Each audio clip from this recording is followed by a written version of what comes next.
passed it over the finish.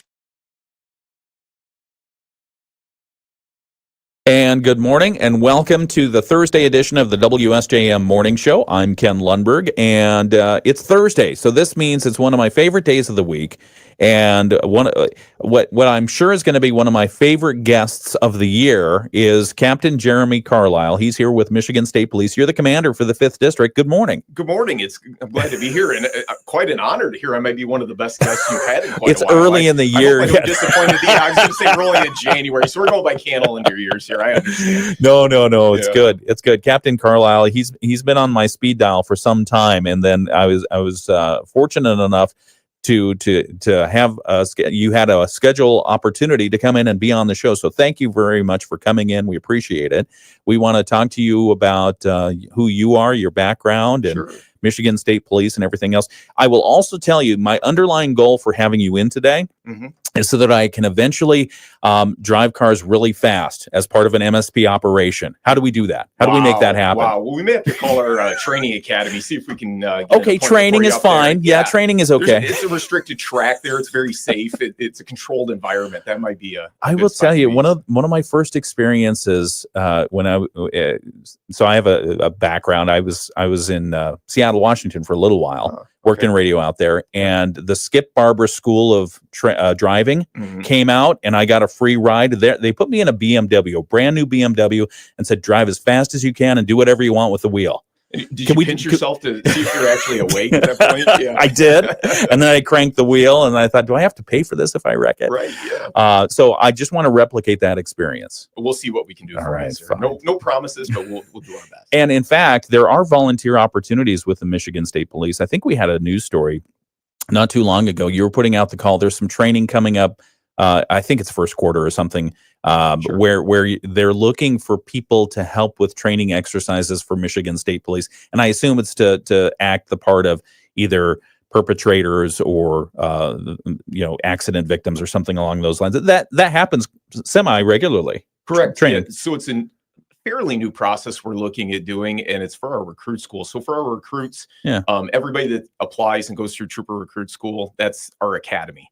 And we've heard from the public that maybe they misunderstand or don't understand completely how our training works, or the why behind what we do at times from time to time. So our department looked at that and thought, what a great opportunity to bring people in and give them an exposure to that and kind of a behind the scenes picture of what we actually do and why we do the things we do. So correct. At this point, there are opportunities for people to come in. There's a little bit of training that goes along with it, and some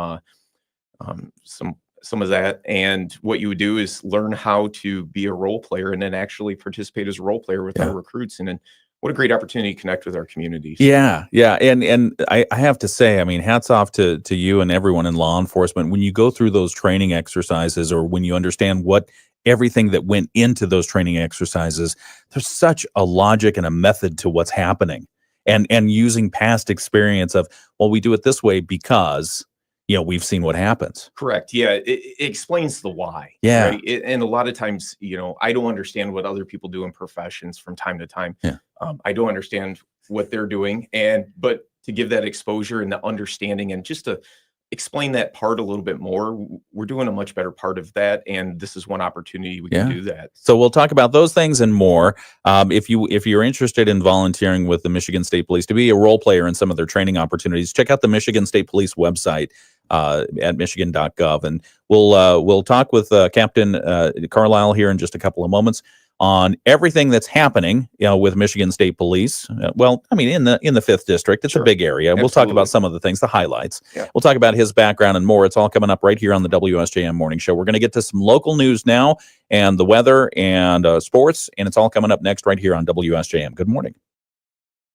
IRS stress today. Stop collection efforts, wage garnishments, and sleepless nights. Tax Relief Helpers can help you or your business settle your tax debt quickly and affordably. Call the Tax Relief Helpers hotline at 800-885-0622. That's 800-885-0622. Start your relief today. As a mom, comforting my family is what I do best. Vicks Vapor Stick provides soothing, non-medicated Vicks Vapors in an easy-to-apply stick. And it dries fast, so there's no mess. I use it to comfort myself and my family. Thanks, Mom. Vicks VapoStick, soothing comfort for the whole family. And when you need more comfort for yourself, try Vicks Vapo Shower Max for steamy Vicks vapors. Use as directed. VapoStick for use ages 4 and up. Vapo Shower Max use for adults only. From the Pat Moody Studios, this is News Talk Sports 94.9. WSJM FM Benton Harbor, St. Joseph. Depend on us. WSJM News now. Team coverage from the WSJM newsroom on News Talk Sports 94.9 WSJM. 7:05, it's the WSJM Morning Show. Good morning, I'm Ken Lundberg. We've got a Thursday on tap for you, the 16th day of January, and we have a special guest in studio, Captain Jeremy Carlisle. He's the commander for the 5th District of Michigan State Police, and we'll be talking with him, learning a little bit more about him and talking about things Michigan State Police in just a few moments. The forecast outside, we have some snowfall. You may not have expected an inch of snow overnight, but that's what we got. Mostly cloudy skies today, a 50% chance of that snow continuing with an accumulation of 1 to 2 inches. High around 33 degrees today, west winds 10 to 20 miles per hour, gusts up to 30. Tonight's forecast, mostly cloudy, a low around 20, west winds to 5 to 10 miles per hour. And then Friday, partly sunny skies, a 40% chance of a rain-snow mix tomorrow. So it's going to get a little bit ugly. Starting in the evening, high around 35 degrees, southwest winds 10 to 15 miles per hour.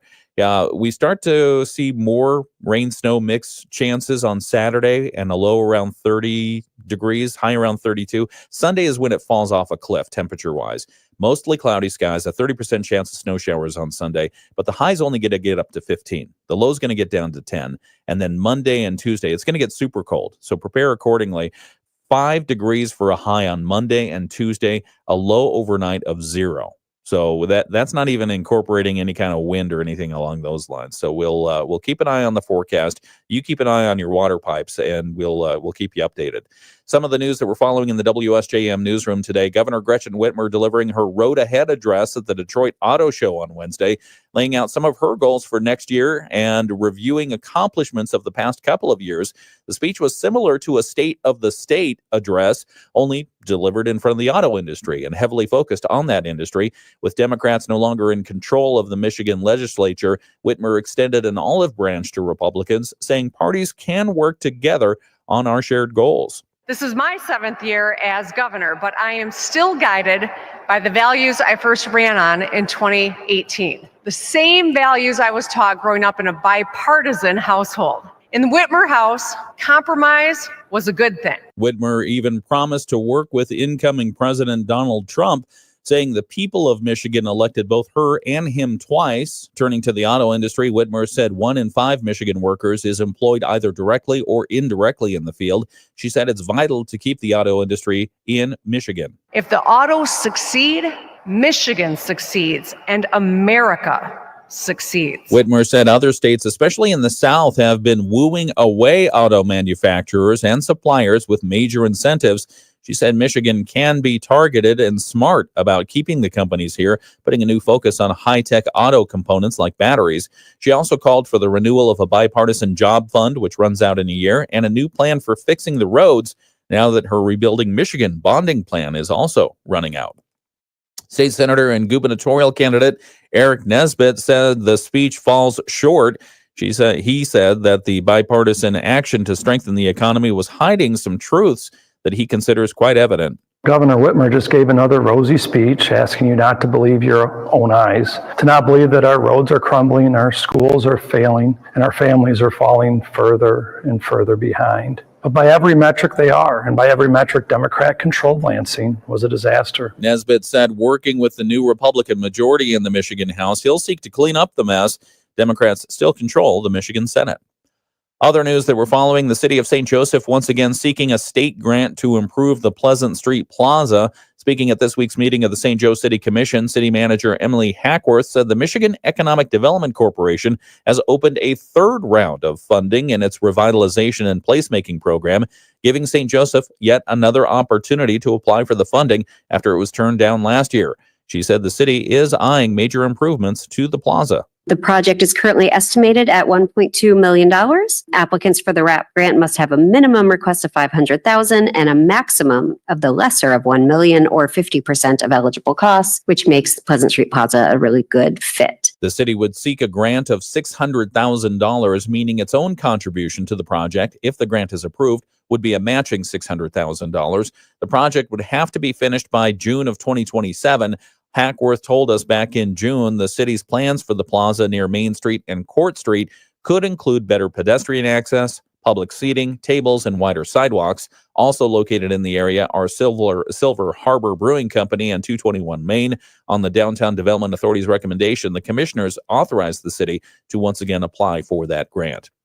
And finally, as you think about the cold and the below freezing temperatures outside, some people are heading to the area waterways to enjoy winter activities on the ice. To stay safe, the U.S. Coast Guard's Alex Weiss tells us people need to exercise caution, check the ice, and be aware of your surroundings. Make sure that you're not out there by yourself. Again, how long has the ice been there? Is there other activities going out on the ice? And then, looking at just the overall condition of the weather that has been happening lately. If you were thinking about some ice fishing, Katie Gervasi from the Michigan DNR says you should use a buddy system and always wear some sort of life preserver. We also recommend that people carry ice picks, clip those onto your chest so that if you do break through the ice, they're in an easy-to-reach location. Officials say, remember, no ice is 100% safe ice. Always check the conditions yourself. Tell people where you're going and when you expect to be back, and expect the unexpected and be prepared for that. All right, that's a look at some of the news that we're following in the WSJM newsroom this morning. It's 7:12. I'm Ken Lundberg. It's the WSJM Morning Show. Our guest this morning is none other than Captain Jeremy Carlisle. He's the commander of the 5th District for the Michigan State Police. Good morning, sir. How are you? I'm fantastic. How are you, I'm sir? doing well. Thank you for having me. Doing well. Sorry you had to suffer through the news there. You want to talk about I'm fascinated. I mean, watching you work all these buttons in here, I would totally screw it all up. So kudos to you, Trust sir. me, I've done this a lot. I've screwed up a lot of times. Yeah. But no, Captain Carlisle. So tell us, we've got to get to sports here in just a moment. Sure. We'll continue the interview on the video live stream. But for everyone, just give us a nutshell. Start at the beginning. Who are you? Where you come from? And tell us a little bit about yourself. Yeah, thanks for having me. I'm Jeremy Carlisle. I'm from Cassopolis, Michigan. Okay. So, born and raised there, graduate of the school. After high school, I went for a couple of years to a local community college, went through a police academy, worked for a local sheriff's department for about 4 or 5 years. Cass County Sheriff? Cass County Sheriff's Department after that. And enlisted with the Michigan State Police in 2004. So initially I wanted to be a doctor in high school. All the way through high school, that was my game plan. You were going for doctor. I was going for be a doctor. I did job shadowing and everything else. Wow. And my senior year of high school, my mom actually worked at the sheriff's department in the administrative side. Okay. I did a ride along with one of the deputies and I was sold at that point. Wow. I'm like, they give you a car and you can drive fast. You see what I'm saying? I do. We're kindred spirits here. We really are. And you get to go out there and your job is never the same day in and day out. So I was sold from that point on and totally changed my career path. So that's amazing. It was amazing. So I started when I was 20 years old as a deputy. Couldn't buy a beer, but I was out there arresting people for drunk driving, right? Yeah. It was the weirdest thing, right? So I had a great time and it's been a great career. So 25 years later. I can imagine that you have a whole slew of stories that you might be able to share with us maybe during this hour. So we'll ask that and we'll start that interview in earnest right now on the video live stream. So if you want to get the whole thing unfiltered, without commercial breaks, etc., just check it out. It's on our WSJM video live stream on YouTube and Facebook. Just go to your social media platform of choice, type in WSJM. If you don't have time to do it now, a lot of people do it later. You can go and see the video archive. But if you do it now, you can even pump in some questions if you want, and we'll look at them on the video live stream. So we're going to start that interview right now. We'll be back on the radio here in a couple of minutes, but we've got sports with Dave Wolf, Always Learning with Barry and Risa. It's all coming up right here on the WSJM Morning Show. Frankie Fiddler's. And good morning, and thank you for joining us on the video live stream. I love that. So you were going to be. Why did you want to be a doctor? You know, I have a servant's heart. I always like helping other people. Even growing up, community service projects. I was in 4-H. I was in FFA. Did you have a project in 4-H? Sorry, I'm going to keep jumping in. Oh, I was amazing at tin punch and that's cool. Wood burning. You know, you get to use a tool and that's light awesome. wood on fire. How much better could it be as awesome. a young man, right? So, but I always liked working with the communities. I always liked being out there, being a part of the community, and feeling like I had a voice and could truly make a difference. Pay was secondary to me. Always growing up, I didn't want to be rich. I didn't aspire to be a millionaire. I aspired to help people, and one of those ways I could see it do that was to be a physician, a doctor. But when I really saw it, opened my eyes when I did the ride along and having interaction with the public and learning how I could make a difference in people's lives and protect people. That was near and dear to my heart. So something that immediately sold me on that, and to have that impact, to know that you made a difference. I think there's no greater satisfaction to me personally. That ride along. So your mom worked at the sheriff's office. She did. She had a secretary. She had a big influence and probably was bringing home a lot of different stories. About things that were happening. But that ride along, do you remember it still? I do to this day. I remember they gave me a shirt that said sheriff on it. I thought, wow, I've arrived. I put the bullet resistant vest on and got the first time ever in a patrol car. I've never been in the back seat with cuffs on myself. So I'm happy to report that. Same here, I think. Okay. Yes, memory serves me, right? But being able to do that and get the exposure, and the person that I rode with, it was absolutely phenomenal. They answered a ton of questions for me. And I really learned a lot and opened my eyes, and I wouldn't be here today if it wasn't for that. So what happened after the ride along? So after the ride along, it was my senior year. Okay. I knew immediately what I wanted to do. So I started volunteering at the sheriff's department. I started asking more questions, asking for further ride alongs to do that. Looked at the community colleges in Kalamazoo Valley, which is close to home, had a law enforcement program. So it was a natural fit for me. And the rest is history. Wow. Here I am. So where was your first role in law enforcement? My first role in law enforcement was at the Cass County Sheriff's Office. Okay. As I said earlier, I was 20 years old when I hit the road, thought I knew everything. Couldn't even buy a beer myself, but I'm out there trying to figure it all out. And did any of the suspects that you pulled over for intoxicated driving, did they ever say, "Who are you?" Oh, I was called everything from kitty cop to, "Are you sure you're old enough? We need to see some identification to make sure you're actually a police officer." So I'm happy to report now I don't get carded anymore, but it continued to happen. I'm happy I still look fairly young at this point. You do. But the gray hair is starting to give me away. That's funny. That's funny. So how has one of the questions that popped in, since you mentioned you've been doing this for 20 how many years? 25 years. 25 years now. So you've been doing this for 25 years. How has law enforcement evolved over that period in time? You know, it's amazing. We were just talking about it, a couple of us that have 20 plus years in just our department. And when I started, I had no cell phone. The cars had no in-car computers. You literally had a ticket book, accident, a crash book that you filled out, and a report book, and you were gone. I remember we had a toll-free number. We could call into the station if we needed to. So you'd find a payphone somewhere and call in. And how things have changed. Now it takes, a half hour to boot up the computer system and all the electronics within the car to do the job. It's amazing we were as successful as we were doing the job. Technology is a wonderful thing. But it was interesting. It's been amazing to see the evolution.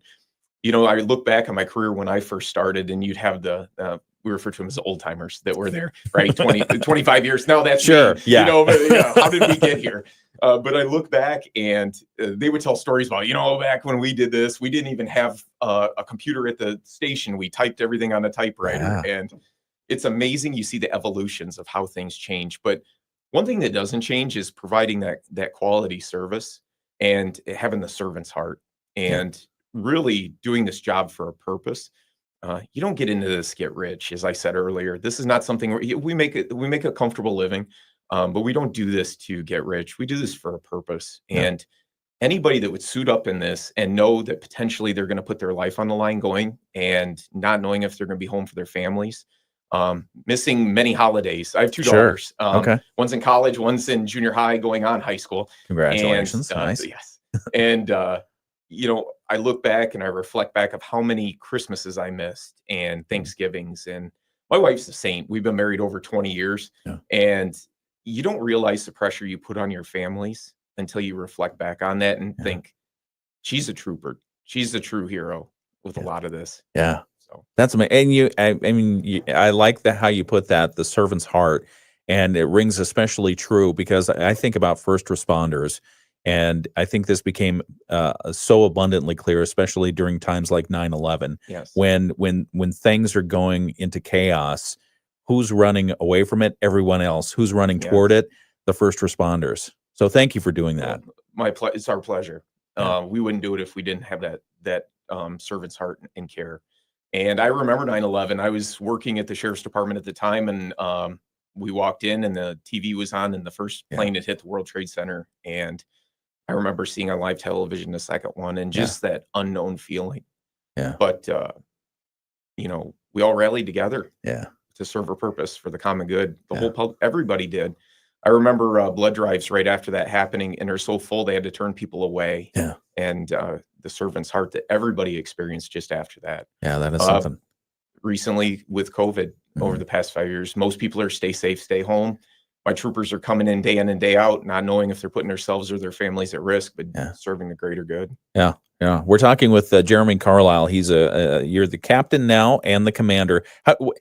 Give me your formal title. How do you say that normally? So I'm the commander of the 5th District. Okay. So Captain Jeremy Carlisle, commander of the 5th District of the Michigan State Police. That's correct. Okay. So I have 4 posts under our umbrella. I have the Marshall Post, the Niles Post, the Wayland Post, and the Pawpaw Post. Okay. We also have what's called Special Investigative Section, which is our Detective Bureau, as well as our narcotics teams. Okay. And so you started 25 years ago after a ride along in high school and your education, how did you make that transition to Michigan State Police?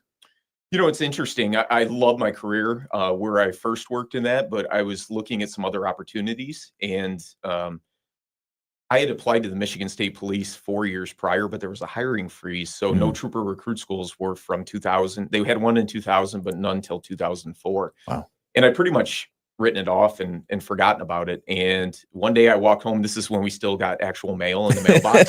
And I opened my mailbox up, and lo and behold, I had a letter from the Michigan State Police in 2004 inviting me to a physical agility test to take it. 4 years prior, you had applied. Yeah, 3 years prior. 3 years prior, and Correct. there was a phrase you hadn't heard anything. Hadn't heard anything. And opened my mailbox one day. I was still loving my job where I was currently working, and I saw it. So that was a long conversation my wife and I had to have because she had a job at the time. And at the time, MSP could move you wherever they wanted to at the end of your recruit school, and you didn't know where you were going to get posted until towards the end of recruit school. So it was a gamble we took, and it was a long conversation, and both of us had to be on board. She's fully supportive of me, so I took the leap, and it's been great. Okay, I apologize. I probably jumped around a little bit. So you were at Cass County Sheriff, where did you go after that? So I went directly to Michigan State Police. Michigan State Police. Correct. Okay, so Michigan. So we didn't jump around. Good. I feel good about that. We didn't miss anything. So Michigan State Police, you go through recruit school. Where do they decide to post you? So luckily for me, I ended up at White Pigeon. So the Mighty Post 5-2, which is now a detachment of the Marshall Post. But I was there. It's one of the old WPA, the Works Progress Administration buildings from the 1930s. We still have many beautiful of those, old buildings, including my district building in Pawpaw. That's one of those, and they still function. They're amazing that they've lasted as long as they have. So, nice. Yeah. Nice. And so now, did you always, what were your roles when you first started? Yeah, great question. So I started, everybody starts as a trooper when you get out of recruit school. So everybody hits the road. You have to work the road a couple of years before you could look at Detective Bureau, narcotics, or anything like that. So I worked the road about 7 years, and then I went on a cold case team. So I did homicide investigations for 3 years. A cold case team? Cold case team. Wow. So I was part of a team that investigated a cold case homicide out of Constantine, Michigan. Okay. Tell us about that for those who don't know, like me. Yeah, no problem. So a cold case team will pick up a case. Several investigators are assigned to it that may have, we'll call it cold because maybe there's not a lot of active leads going on, or there's not some hot leads to chase at that time. We started working that case. There were still multiple leads coming in. So we dedicated our resources to that for 3 years. We ended up making an arrest for that case. The individual was lodged on that. How did you break the case? Sure. So DNA was the deciding factor with that one, and helped us solve that case for sure. So again, we talked about technology earlier when I was talking about the cars and how things have progressed. Yeah. That's one part with DNA. It's absolutely phenomenal, the things that can be done now. We reported on a case just, I think it was last week, where MSP took a cold case out of Van Buren County. Sure.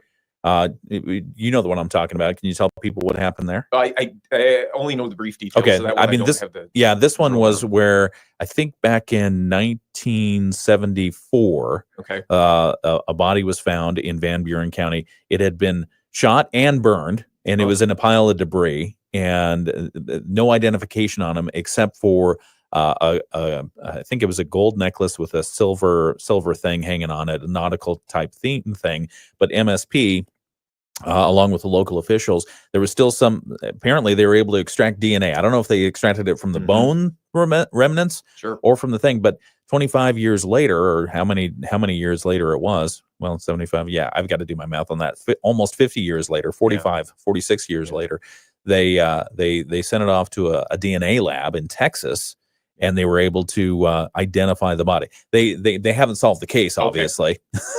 But so my mistake if I mentioned that, but they at least identified the body. So DNA technology is amazing. It's absolutely fun. And think about that. Think about just being a family member of somebody from one of these cold cases. Missing for decades. A family member's killed, no idea who may have done it, or maybe there is an idea, but the evidence isn't there to proceed with charges or conviction. And to finally have closure after that long, and just wondering and hoping that person's not out there still doing the same thing they're doing, or for your family member to have that closure, to know that's been solved, and you can rest at peace finally. Yeah. So cold case. So you work on that for how many years? I did 3 years. 3 years there. So, okay. And then my career took a turn to policies and procedures. So I went to weird. You went from exciting road coverage to cold case to. I go up to Jeremy, can we have you over? Yeah, would you like to write policies? But what's the responsibility of somebody in policy and procedure? So I worked in the director's office, and we have what's called official orders. It's our guiding principles for our department of how we do things, what we are allowed to do, what we're not allowed to do. And I helped revise those and consolidate those. But some people are like, oh, that sounds horrible.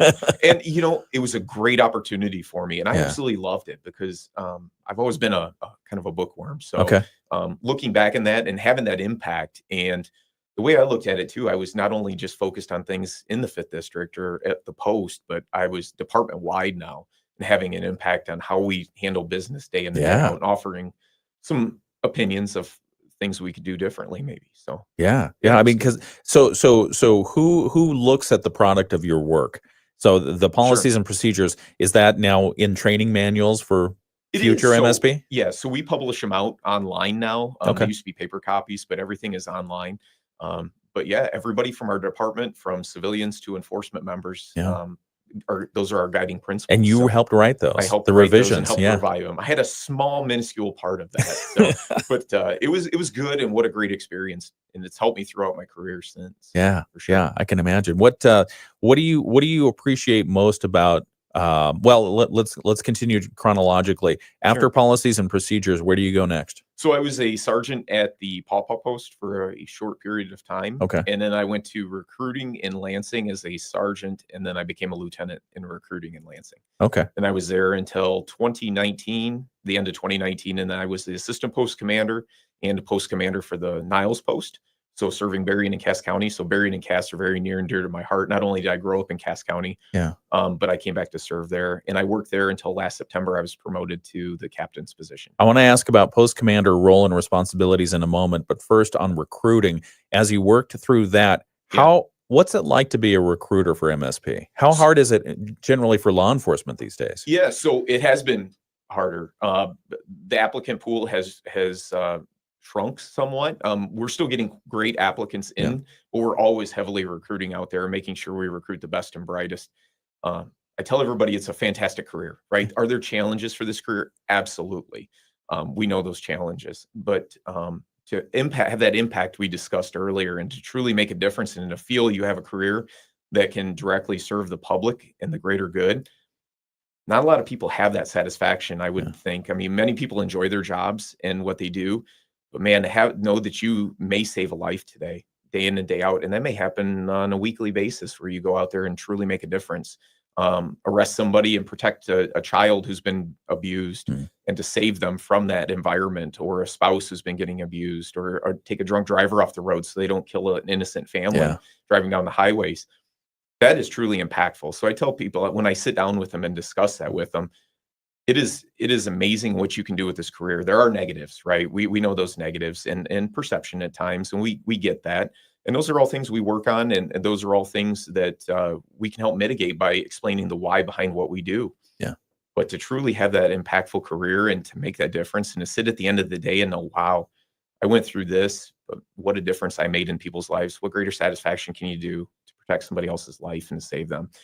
I was part of the selection side of the house, mainly when I was in Lansing. So I processed applicants coming through, and to see the individuals coming through from the former military members, people that were a school teacher that decided, you know what, I want to change my career path and direction.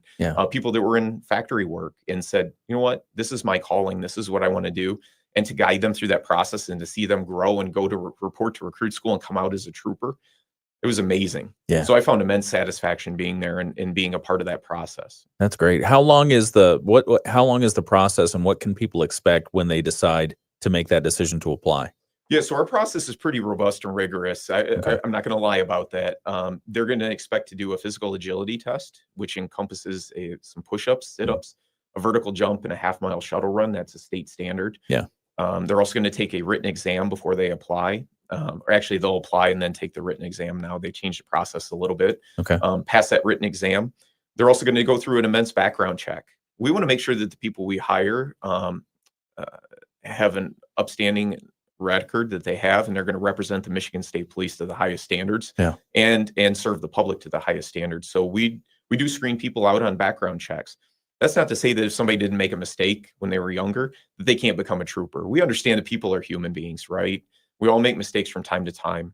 There are things that, like a felony conviction, for example, would be an automatic disqualifier because you can't possess a firearm and function as a police officer. It's a vital part of the job. Correct. It's a vital part of our job. But we understand people do make those minor mistakes from time to time, and those are things we can look. Now that marijuana is legal in Michigan, can a trooper smoke pot? Trooper cannot smoke pot. It is still against federal law. I've answered this question several times before, nor be in our process to become a trooper and to be actively smoking marijuana. Yeah, so, I think it makes sense. Yeah. My times have changed. Speaking of marijuana, when I was, we used to arrest people and lodge them for that. And now it's become legal. So, I mean, it still seems like yesterday that it was illegal. Yeah.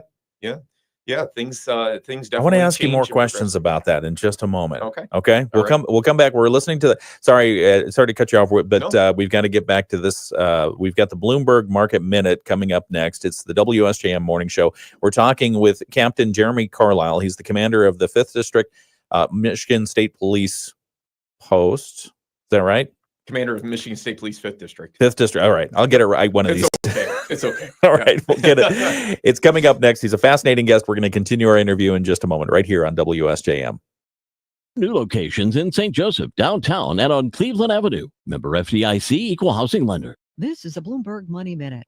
Stocks soared yesterday following a better-than-expected consumer price report. The Dow was up 703 points. The S&P 500 jumped 107.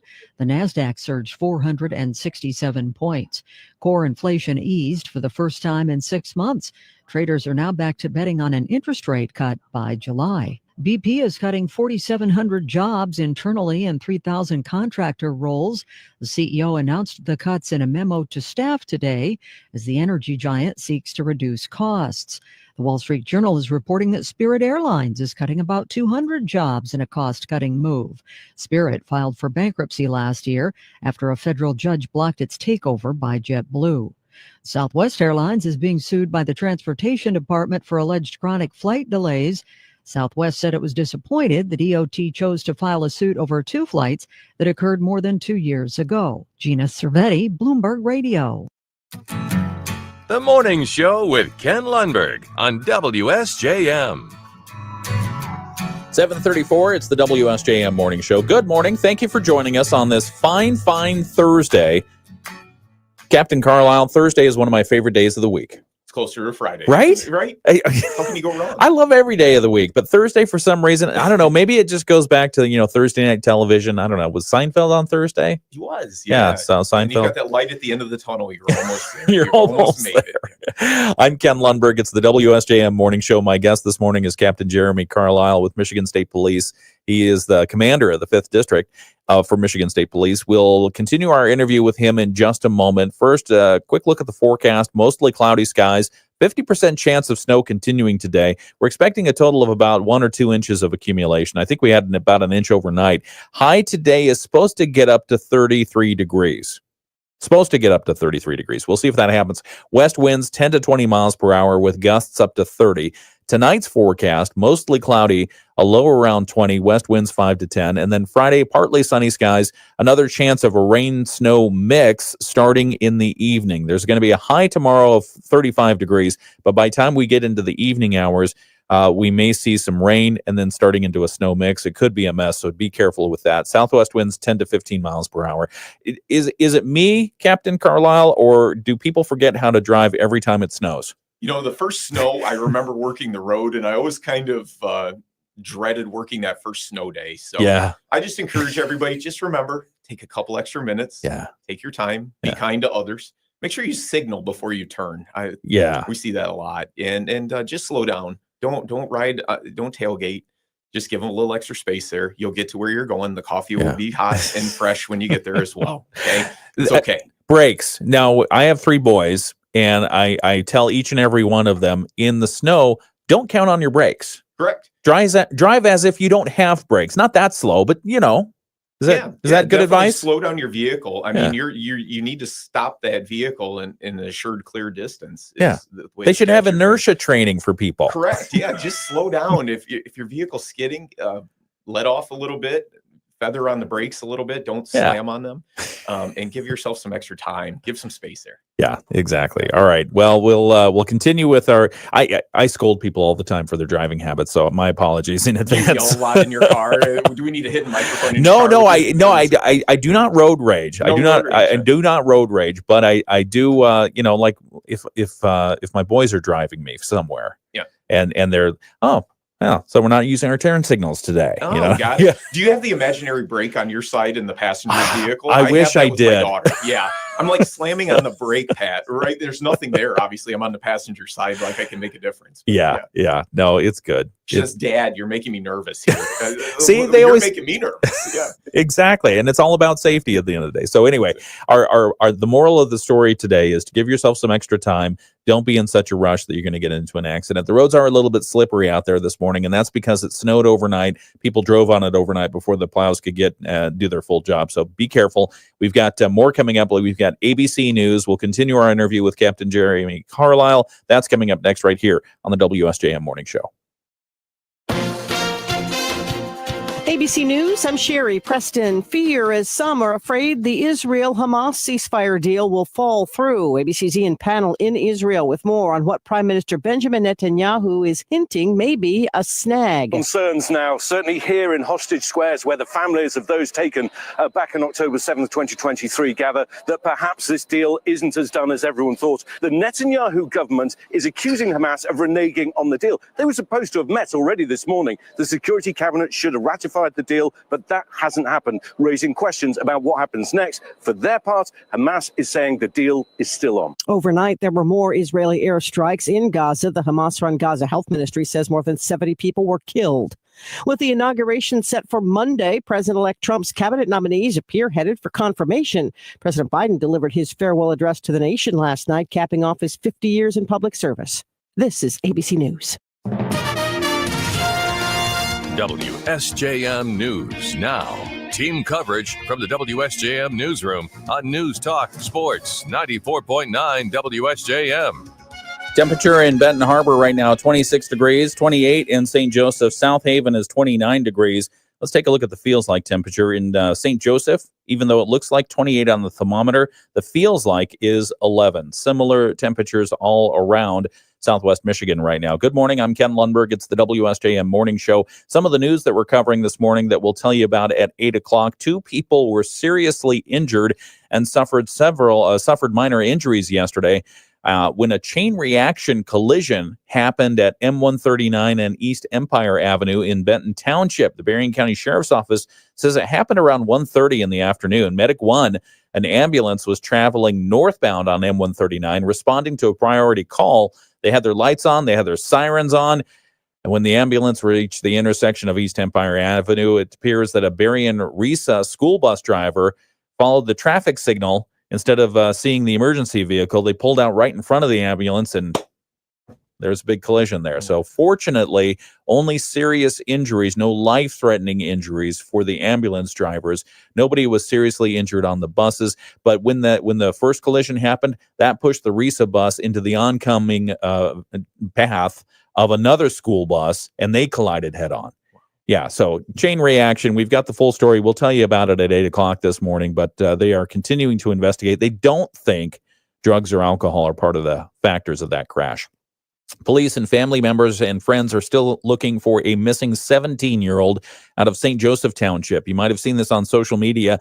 Adriana Eigert, who goes by Addie, was last seen leaving school in Eau Claire back on January 9th. Friends and family have been looking for her since then. We'll update you on that search coming up at 8 o'clock this morning.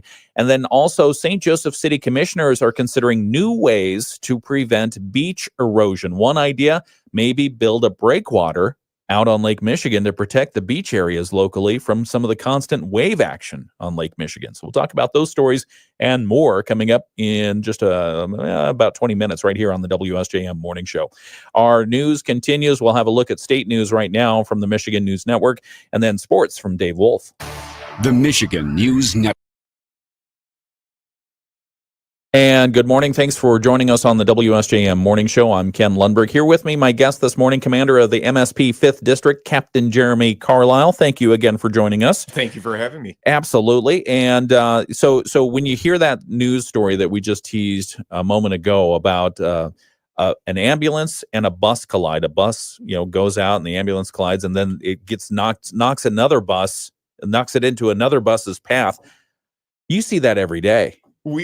I've seen some horrific crashes, and like you said, I'm so thankful that it sounds like it's not life-threatening injuries. Yes. Unfortunately, it does sound like some serious injuries there, but that's things that we experience. My troopers experience every day when they're out there on the road seeing these, investigating these crashes. How do you adjust your mindset? How do you prepare for and then deal with seeing some of the things that people shouldn't have to see? It's tough. I'm not going to lie. And we see through the statistics, unfortunately, with law enforcement, something we're finally starting to talk about is officer wellness. Yeah.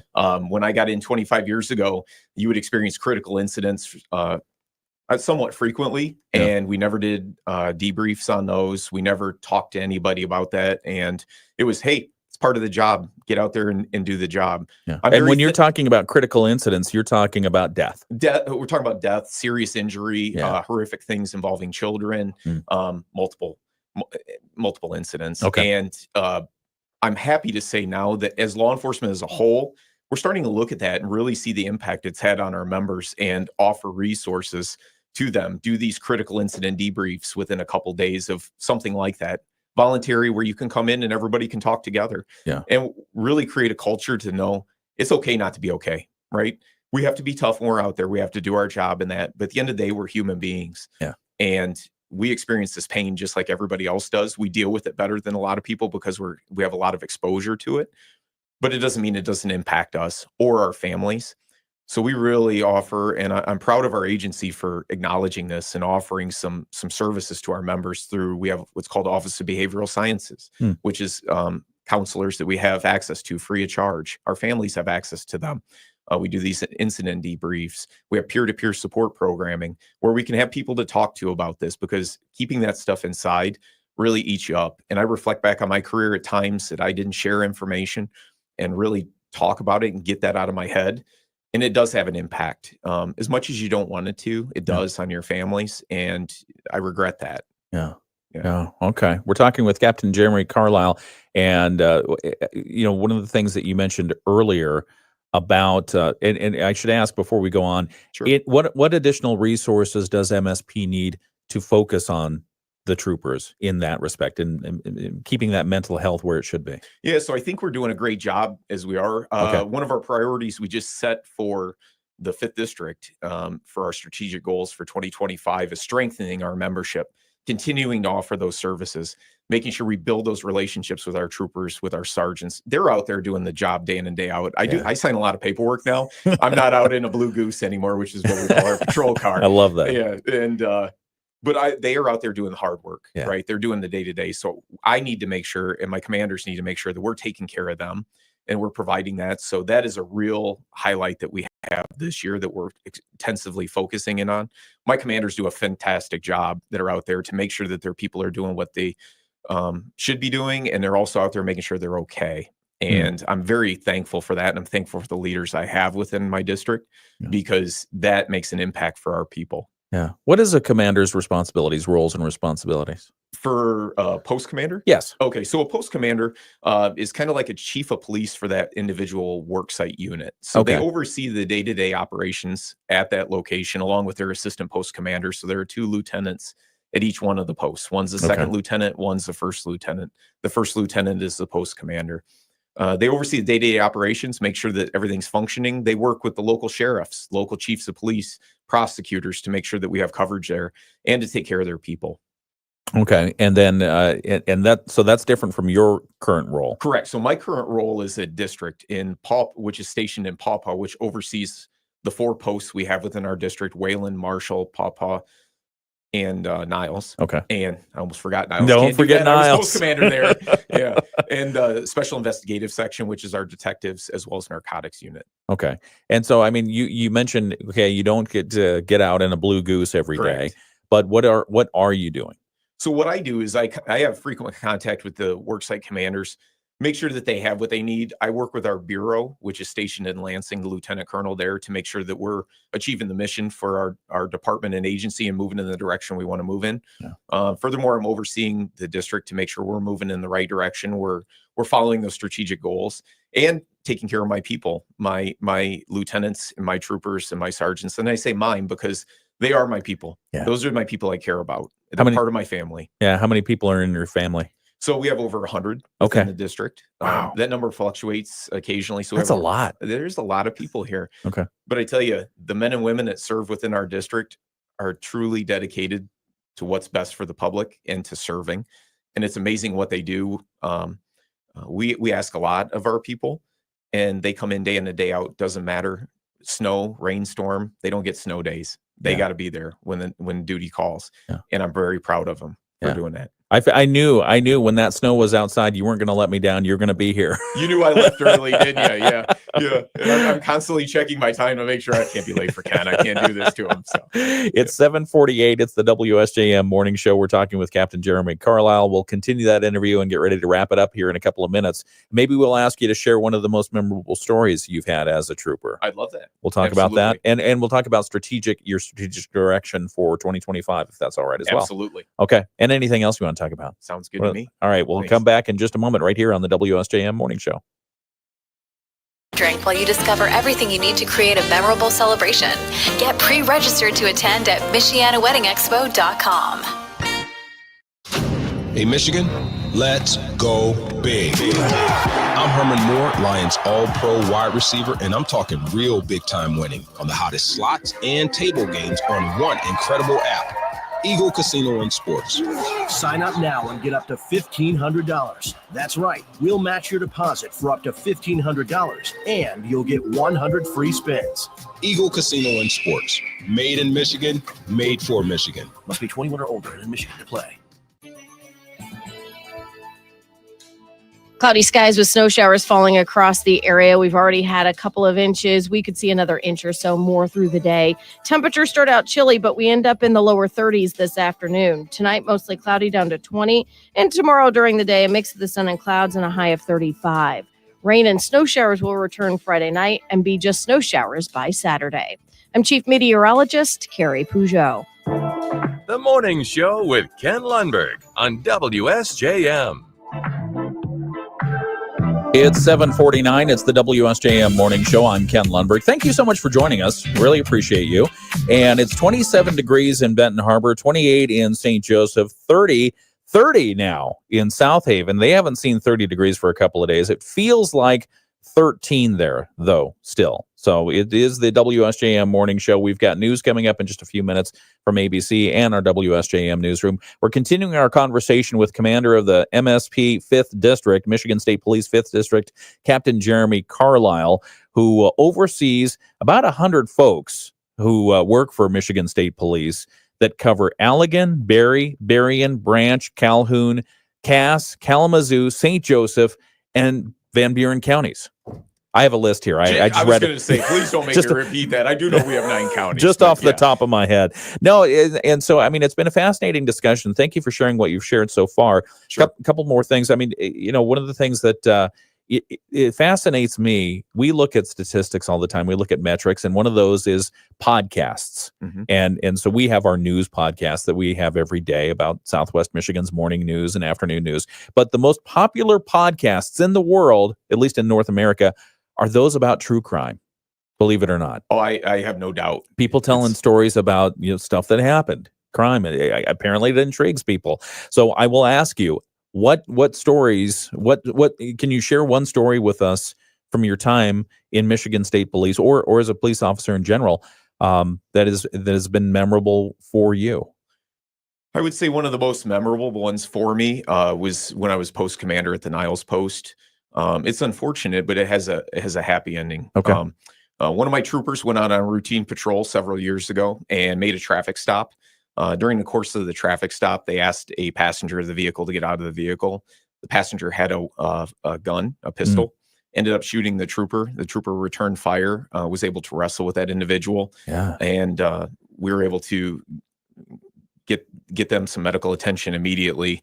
But my trooper sustained some serious injuries from that, was off work for a couple of years. And quite honestly, it was touch and go at times, whether that person would come back to work. And that individual, seeing the tenacity that they had and the determination to return back to this job, when they rightfully probably could have just retired out and said, you know what, I'm done and I've had enough, go through the court with the individual, because the suspect lived after that happened and ultimately went to prison.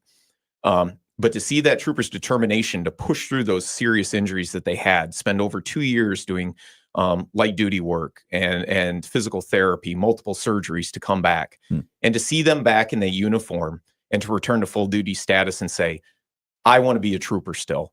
I don't want to retire out. I want to serve the public and I want to get back out there and serve them.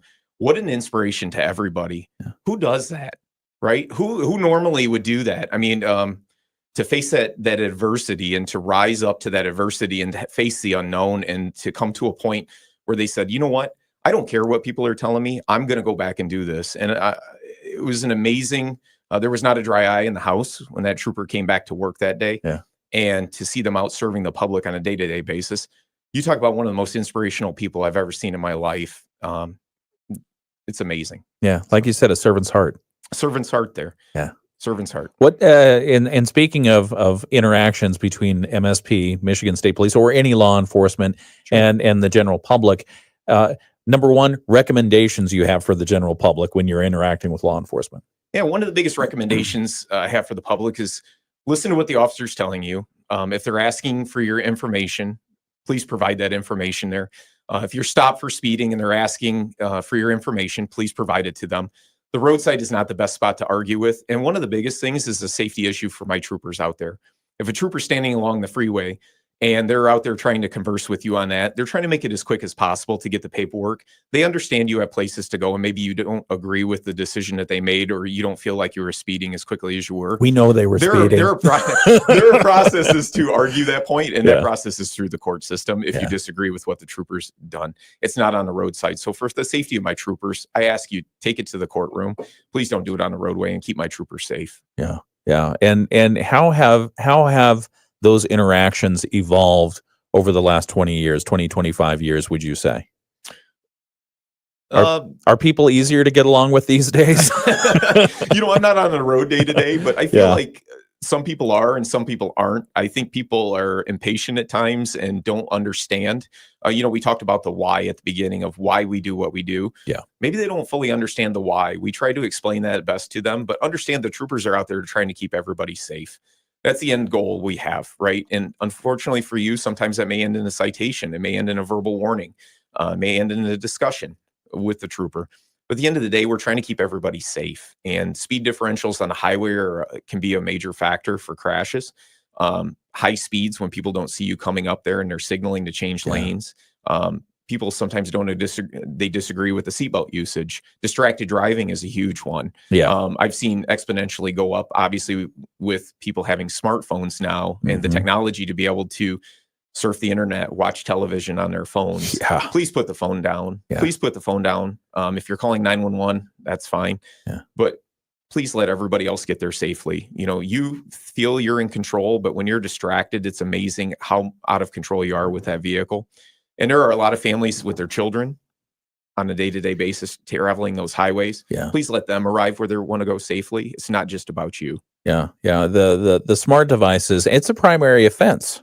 It is a primary offense. You can get pulled over for holding a cell phone while you're driving. And we are doing details to address that, special Excellent. details to address distracted driving because it is so prevalent. You want to tell us about that, or is that still a secret? Nope, it's not a secret. Okay. From time to time, the work sites will plan distracted driving details that will have troopers maybe in a unmarked car traveling the highways. Yeah. And observing people utilizing their cell phone, not using hands-free devices. Yeah. And at that time, we'll take enforcement action. I even feel guilty using hands-free devices nowadays. I mean, I see a law enforcement officer. I'm talking on the phone to my son as I'm driving down the road, and I think, I got to make sure, got both hands here. Okay, Yeah. I am talking on the phone, but I'm not holding a device. Thank you for doing that, because I'll see people, because I have an unmarked car, I'll Yeah. see them drinking their coffee, Yeah. driving with their knee, and using their cell phone in another one. Folks, that's not safe. Let's not do that. No, Let's not keep at all. everybody safe. Let's make this part of our Moody on the Market update. Our Moody on the Market update is brought to you by Insurance Management Service. Call IMS today, your local auto owner's insurance agency in St. Joseph and in Niles. And one of the things that we bring you during our Moody on the Market updates are interesting people that you should know. So we'll continue and wrap up this conversation right now here with Captain Jeremy Carlisle. He is, again, the commander of the MSP 5th District. And other things that are on your mind, you mentioned the 2025 strategic agenda, Sure. your goals going forward for 2025. You want to give us an overview? Yeah, so we have a few goals within the 5th District. Thank you for asking. One of them is strengthening our membership, as I discussed earlier, taking care of our people, make sure they're fit for duty, ready to be out there to respond should you need them to come. The other part is actively engaging with proactive police services, and community engagement is the other big piece of that. We understand that we are only as efficient and as effective as the community allows us to be. So having those positive interactions and collaborations with the community, I think, are absolutely important. And we talk about policing. Law enforcement is a portion of what we do, right? People think that's all we do, writing tickets, going out and arresting people. That is a part of what we do as part of our services, but policing is far greater than that. Policing could be anything from changing tires. The one thing I hear the most from the public is when a trooper stops and changes their tire, I get a picture sent to me and an email, nice email and that. That's great. Please keep those You coming. guys change tires? We change tires. Yes. Wow. Yes. Didn't it's know part that. of our services. That's that pretty we cool. do. Yeah. So we, we're all about service, right? And it may be you have a loose dog. I had a trooper send me a picture a while back. They found a dog wandering on the freeway, and I got a picture of the trooper and the dog. Oh, And the man. dog was safe. We Send got us them where those they needed to go. photos. I would love to send them to you. Yeah, we would love to share that news, because we do oftentimes, the stories that we tell, you've heard the old newsroom term, if it bleeds, it leads. And Yes. so we do give you information so that people know that they're safe or what happened out there. But we also like to share the good news stories. So anytime. I would love to. And just to tell everybody listening, we're here for you. Yeah. That's our job. We're here to serve. We wouldn't be in this career if we didn't want to serve. We would do something far different, probably. We're not here to get rich. We're here to serve you and to serve the communities because we are part of the communities. Yeah, very, very good. Well, very well stated. And thank you so much for joining us this morning. We appreciate it. See, your Lieutenant Dwayne Robinson, he wasn't wrong. This is easy. This is easy. Yeah. He told me, no problem. You only be in there an hour. I said, an hour? What am I going to talk about for an hour? So And you it's- made it easy, though, Ken, thank so you. I appreciate you. Thank you very much. If you miss, we appreciate you and everything that your troopers do, your men and women of the 5th District and everywhere across Michigan. So thank you very much for that. We're honored to serve. Commander of the Michigan State Police 5th District, Captain Jeremy Carlisle, thank you very much for joining us this morning. We've got more. If you missed any part of this interview, by the way, all you have to do is just check it out. It's on our Facebook or YouTube archive. You can go back and listen to the full thing. It's the WSJM Morning Show local news next. From the Pat Moody Studios, this is News Talk Sports 94.9. WSJM FM Benton Harbor, St. Joseph. Depend on us. From ABC News. Let's say a quick goodbye and thank you to those who have been watching on the video live stream. So again, Commander of the MSP 5th District, Captain Jeremy Carlisle, thank you so much for joining us. We appreciate it. Anything else that you want to mention this morning? I just want to say thank you, Ken. We appreciate that. Anytime we can get out and explain some of the things that we're doing out there and the ways we're trying to have a positive impact to the community and work together, I think it's important. So I'm happy to come back anytime you like. Anytime. The invitation is always here, always open. If you have anything you or others want to talk about, just let me know and we'll bring you in. I'll work on getting you in the drive track too. Okay? Yeah, that was the outcome of the interview is, do I get in the drive track or not? No. All right. We'll do our best. Thank you so much. We'll see you tomorrow on the video live stream. We've got Brett Witkowski coming in to co-host with me tomorrow, so stay tuned. That'll be fun. All right. See you tomorrow.